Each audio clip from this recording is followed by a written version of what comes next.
Lince TV, Política y Noticias.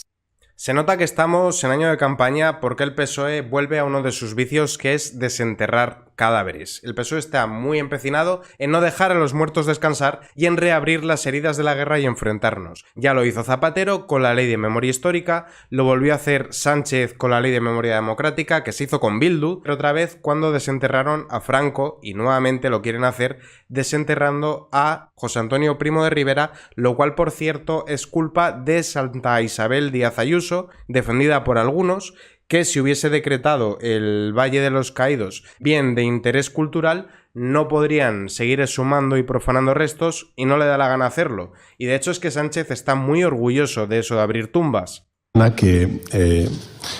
de las cosas por las que pasaré a la historia es por haber exhumado al dictador de un gran monumento como el que construyó en el Valle de los Caídos, que era un elemento de reconciliación nacional para intentar cerrar las heridas de la guerra, pero eso a Sánchez no le interesa y quiere volver a traer todo eso de vuelta. Que no quiero que se entienda como un enaltecimiento de ningún régimen anterior, simplemente es que es parte de nuestra historia y a los muertos hay que dejarlos descansar. También a esto pues se suma que han abierto muchísimas fosas y están continuamente con ello. El problema de que desentierren a José Antonio Primo de Rivera es que no tuvo nada que ver con la guerra civil, con lo cual aquí demuestran una gran ignorancia. Primero vamos a ver lo de cómo lo pretenden desenterrar y después vamos a ver un poco de la historia de José Antonio para que veáis que esto no se sostiene desde ningún punto de vista. Primo de Rivera será exhumado el lunes del Valle del Cuelgamuros. La fecha elegida coincide con el día en el que se cumplirán 120 años del nacimiento del fundador de la Falange. Esto ya veis que encima con recochineo e intentando provocar y faltar. El gobierno ha fijado el día 24 de abril como la fecha en la que se procederá a la exhumación de José Antonio Primo de Rivera del interior de la Basílica del Valle de los Caídos, según han confirmado fuentes del Ejecutivo a este diario. Los restos del fundador de la Falange se encuentran sepultados en una tumba dentro del templo, a escasos metros de donde estuvo enterrado Francisco Franco, cuyo cuerpo también fue exhumado y reubicado en el cementerio de Mingo Rubio. Con esto lo que buscan es pues que quede la derecha actual como los herederos del franquismo y de intentar desautorizarlos desde la superioridad moral, y la izquierda que quede como los pobres reprimidos, y dividir a los españoles entre buenos y malos, lo cual es muy peligroso, y si conociesen el periodo de la Segunda República sabrían que no conviene revivir estos enfrentamientos porque pueden llevarnos a algo terrible. Y como comenta aquí Enrique Navarro, ante la cercanía de las elecciones, el gobierno parece que ha decidido sacar los restos mortales de Primo de Rivera al Valle de los Caídos. Buen momento para recordar algunos de los muchos altos cargos que el PSOE disfrutó durante la dictadura de su padre Miguel Primo de Rivera. En este recorte se puede ver la acumulación de cargos de destacados dirigentes del PSOE durante la denostada dictadura primo-riverista. Así el PSOE fue el único partido con una estructura reconocible cuando en abril de 1931 se proclamó la Segunda República. Entre las personalidades del socialismo destacan figuras como Largo Caballero, diputado, ministro y presidente de la Segunda República, consejero de Estado por nombramiento real de Alfonso XIII, vocal del Consejo de Estado en la Comisión Interna de las Corporaciones; Francisco Núñez Tomás, diputado de la Segunda República, miembro del Consejo Directivo del Instituto de Reformas Sociales y representante socialista en el Consejo del Trabajo. Desde 1921 es funcionario del Instituto Nacional de Previsión, jefe de Publicidad y Propaganda.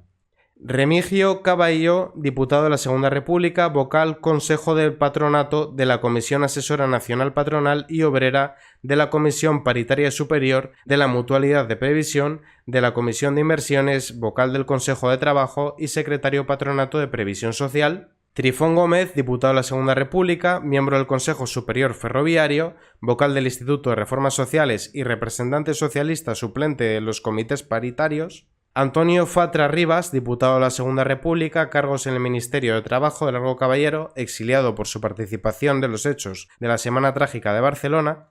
Jefe de negociado de primera clase en el Ministerio de Trabajo, labor que combinó con corresponsalía de la Oficina Internacional del Trabajo, siendo el delegado del Gobierno en esta función. Manuel Llaneza, vocal del Consejo Superior de Combustible, a destacar su papel como director del Sindicato de Obreros Mineros Asturianos. y la lista es más larga. Pero lo cierto es que Primo de Rivera no participó en la guerra civil y de hecho intentó evitar que esta guerra tuviera lugar, cuando la República pisoteó los esfuerzos de José Antonio Primo de Rivera por evitar la guerra civil. Desde prisión, el líder de Falange se ofreció para entablar negociaciones entre los sublevados y el gobierno y su petición fue rechazada. A José Antonio Primo de Rivera, el golpe de Estado de 1936 le pilló en prisión, en la de Alicante, para ser más concretos, donde había dado con sus huesos acusado de infinidad de delitos como tenencia ilícita de armas. La sublevación supuso para él un mazazo. Acorde a los planes, la futura guerra civil era para él un desastre a todos los niveles político, social y humano.